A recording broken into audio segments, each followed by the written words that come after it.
చంపకమాల రెండవ పద్యము ఏంటదమ్మా? చంపకమాల అనబడేటువంటి పద్యం. మరి వృత్త పద్యాలలో రెండవ రకమైనటువంటి పద్యం కాబట్టి మరి చంపకమాల అనబడేటువంటి పద్యం యొక్క లక్షణాలు కనుక తీసినట్టయితే ఫస్ట్ ఆఫ్ ఆల్ ఇది ఏంటిదమ్మా అని చెప్పగానే వృత్త పద్యము అనుకోవాలి కంపల్సరీ. మరి దీని లక్షణాలలో మొట్టమొదటి వచ్చేసినటువంటిది వృత్త పద్యము, తర్వాత రెండవది వచ్చేసినటువంటిది ప్రాస నియమం అనబడేటువంటిది కలదు. మరి ఒక పద్యం రాసిన తర్వాత ఇవన్నీ కూడా ఆ పద్యంలో మనం చూసుకోవడం జరుగుతూ ఉంటుంది. తర్వాత మూడవది దీని లక్షణం, దీని యందు ఎన్ని పాదాలమ్మ అని చెప్పగానే 4 పాదాలు అనబడేటువంటివి ఉంటవి. ఓకేనా? దీని యందు ఎన్ని పాదాలు అని చెప్పగానే 4 పాదాలు ఉండును అంటాడు. సో మంచిగా గుర్తుపెట్టుకోవాలి. ఇక్కడ చంపకమాల అనగానే ఫస్ట్ లక్షణం ఏంటమని చెప్పగానే ఇది వృత్తపద్యం అని, రెండవది ప్రాసనియమం కలదు అని, మూడవది దీని యందు 4 పాదాలు ఉండును అనుకున్నాం. అదేవిధంగా మరి పద్యపాదం యందు వరుసగా ఏ పద్యపాదం యందు? చంపకమాల పద్యపాదం యందు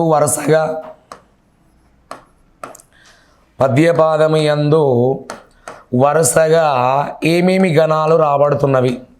వరుసగా వచ్చు గణాలు అన్నాడు. ఇక్కడ సింపుల్గా మనం రాసుకున్నట్టయితే వరుసగా వచ్చేటువంటి గణాలు ఏమి అన్నాడు. అందులో ఒకటి నా, ఆ తర్వాత జ, ఆ తర్వాత నజ, బజ, ఆ తర్వాత జజరా అనబడేటువంటి గణాలు అనబడేటువంటివి వస్తాయి. చాలా జాగ్రత్తగా వినాలి. ఇక్కడ చంపకమాల అనబడేటువంటి పద్యంలో వరుసగా ప్రతి పాదములో కూడా వరుసగా రాబడేటువంటి గణాలు ఏంటమని చెప్పగానే నా, జ, బా, జ, జ, జ, ర, నజ, బజ, జజర అనబడేటువంటి గణాలు వరుస క్రమంలో రావడం జరుగుతూ ఉంటుంది. అదేవిధంగా మరి చంపకమాల అను పద్యము యందు యతిస్థానం ఏమి అంటాడు. చంపకమాల పద్యము యందు యతిస్థానం ఎన్నవ అక్షరం అనగానే 11వ అక్షరానికి యతిస్థానం అనబడేటువంటిది చెందుతుంది. మరి చంపకమాల అను పద్యపాదము యందు కేవలం పద్యపాదం యందే, పద్యం మొత్తం కాదు, ఇక్కడ మొత్తం అక్షరాలు అంటాడు. ఇక్కడ కేవలం పద్యపాదం యందు మాత్రమే మొత్తం అక్షరాల సంఖ్య ఎంతమని చెప్పగానే 21 అక్షరాలు ఉంటాయని భావించాలి. చూడండి, ఇక్కడ ఫస్ట్ ఆఫ్ ఆల్ చంపకమాల అనగానే ఇది వృత్తపద్యం అని, రెండవది ప్రాస నియమం కలదు అని, దీని యందు 4 పాదాలు ఉండునని, ప్రతి పద్యపాదములో అంటే మనకి ఇక్కడ ఎన్ని పాదాలు? ఇక్కడ 4 పాదాలు అనుకున్నాం కదా. ప్రతి పాదములో మొదటి పాదం తీసుకున్నా, రెండవ పాదం తీసుకున్నా, మూడో పాదం తీసుకున్నా, 4వ పాదం తీసుకున్నప్పటికీ కూడా, ఏ పాదం తీసుకున్నప్పటికీ కూడా ప్రతి పాదములో వరుసగా రాబడేటువంటి గణాలు ఏంటమని చెప్పగానే నజ, బజ, జజరా అనబడేటువంటి గణాలు వరుస క్రమంలో రావడం జరుగుతూ ఉంటుంది. మరి ఇలాంటి చంపకమాల అన్న పద్యములో యతిస్థానం ఎన్నవ అక్షరము? 11. మొత్తం అక్షరాల సంఖ్య అంటే ఒక్కొక్క పాదములో మొత్తం అక్షరాల సంఖ్య ఎంతమని చెప్పగానే 21 అక్షరాలు అనబడేటువంటివి ఉండడం జరుగుతూ ఉంటుంది. సర్వసాధారణంగా 4 పాదాలు ఉంటాయి. పై లక్షణాలన్నీ ఉండి 4 పాదాల కంటే ఎక్కువగా ఉన్న పద్యాన్ని మనం ఏమని పిలుస్తామని చెప్పగానే చంపకమాలిక అంటారు. ఓకేనా? సో దీన్ని మనకి ఏమంటామని చెప్పగానే చంపకమాలిక. ఓకేనా? 4 పాదాల కంటే ఎక్కువగా ఉన్నటువంటి ఎడల దాన్ని ఏమంటామని చెప్పగానే చంపకమాలిక అనబడేటువంటి పేరుతోని పిలవడం జరుగుతూ ఉంటుంది. మరొకసారి గమనించినట్టయితే మనకి నెంబర్ 1 ఇంపార్టెంట్ ఏంటిదమ్మని చెప్పగానే చంపకమాల పద్యంలో రాబడేటువంటి గణాలు ఏంటి, అదేవిధంగా చంపకమాల పద్యములోని యతిస్థానము ఎన్నవ అక్షరము, చంపకమాల పద్యపాదములో ఉండేటువంటి మొత్తం అక్షరముల సంఖ్య ఎంత అంటాడు. అంతే కదా. మరి ఒక పద్యాన్ని కనుక మనం తీసినట్టయితే చూద్దాం ఒకసారి. ఇక్కడ నరసుర చూద్దాం ఒకసారి పద్యం. ఇక్కడ నరసుర, ఆ తర్వాత సిద్ధ కింపురుష. చూడండి, ఇక్కడ నరసుర, సిద్ధ కింపురుష, నాగ నభచ్చర. ఓకేనా? నాగ నభచ్చర ఏంటిదమ్మని చెప్పగానే ముఖ్యులెల్లని అంటాడు ఇక్కడ. ఓకేనా, ముఖ్యులెల్లని అంటాడు. జాగ్రత్తగా వినండి ఇక్కడ. మరి ఈ పద్యపాదం అనబడేటువంటిది మనం నేర్చుకోవడం అనేటువంటిది జరిగింది. మరి అదేవిధంగా ఇక్కడ మనం ఏమనుకుంటామంటే మరి ఇక ఈ పద్యపాదం యందు ఒక్కొక్క అక్షరం ఏమేమవుతుంది, ఇది లఘువు అవుతుంది, ఇది లఘువు అవుతుంది, ఇది లఘువు అవుతుంది, ఇది లఘువు.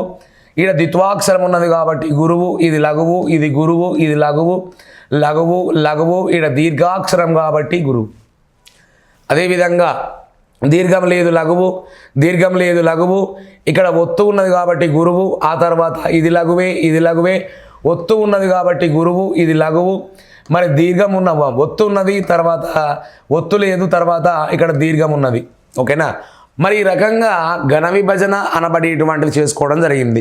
చూడండి ఇక్కడ నేను స్టార్టింగ్లో మీకు చెప్పాను ఇక్కడ ఏంటమ్మా అని చెప్పగానే ఛందస్సు నుంచి ఒక మార్క్ 100% మన అకౌంట్లో ఉండాలంటే తప్పకుండా మీకు రావాల్సినటువంటిది ఏంటి, ఫస్ట్ ఆఫ్ ఆల్ ఏది లఘువు అవుతుంది, ఏది గురువు అవుతుంది అనగా లఘువు గురువుల యొక్క ప్రత్యేకమైనటువంటి లక్షణాలు తప్పకుండా రావాలి. అదేవిధంగా ఏకాక్షర గణాలు కానీ, తర్వాత ద్వయాక్షర గణాలు కానీ, ఆ తర్వాత త్రయాక్షర గణాలు కానీ, ఆ తర్వాత చతురాక్షర గణాలు కానీ, తర్వాత సూర్యగణాలు కానీ, ఇంద్రగణాలు కానీ తప్పకుండా మన మైండ్లో ఉండాలి. అవి ఉన్నట్టయితే ఈ రెండు అంశాల మీద పట్టు ఉంటే వాడు ఏ పద్యం ఇచ్చినప్పటికీ కూడా సునాయాసంగా మనం సమాధానం చేయగలం. చూద్దాం ఒకసారి ఇక్కడ. మరి చెంపకమాల పద్యం యందు మొట్టమొదటి గణం ఏం రావాలనుకున్నాడు, అక్కడ నగనం రావాలనుకున్నాడు. అంటే ఇక్కడ చెంపకమాల పద్యంలో ఉండేటువంటి ఈ 7 గణాలు కూడా త్రయాక్షర గణాలే.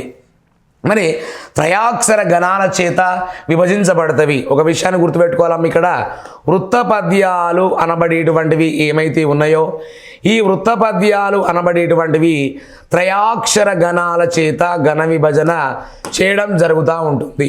కాబట్టి నగనం, మరి నగనం అనగానే త్రయాక్షర గణములో దాని యొక్క ఘన విభజన ఏ రకంగా ఉంది అనగానే 3 లఘువులు.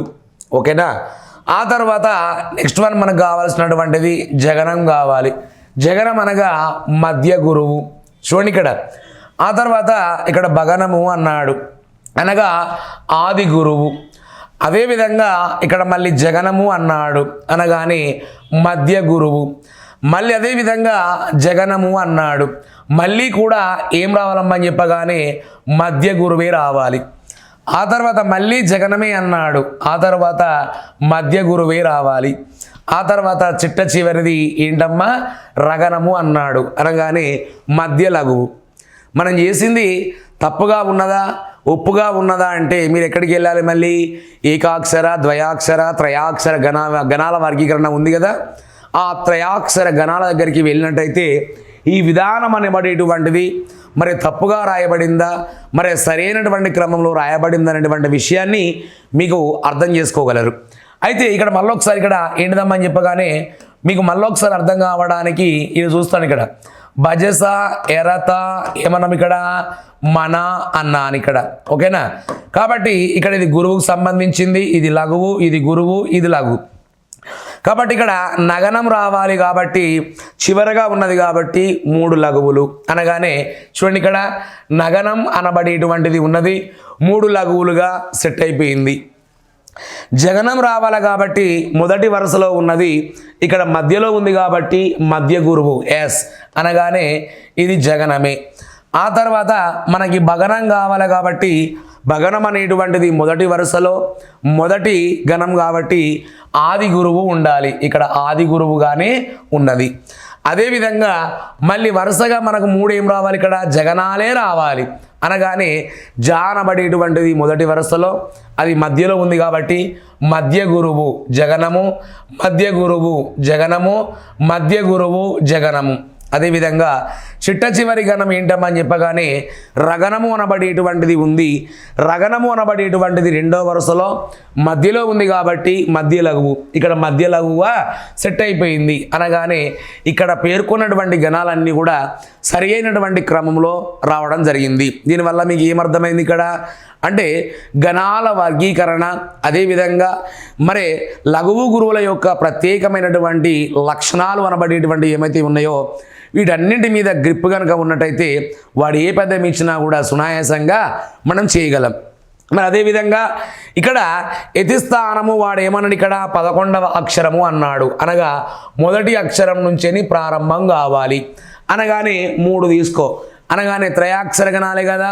కాబట్టి 3 ముళ్ళ 9, 9 1 10, 10 1 11 అనగానే మొదటిది నా, ఆ తర్వాత నా.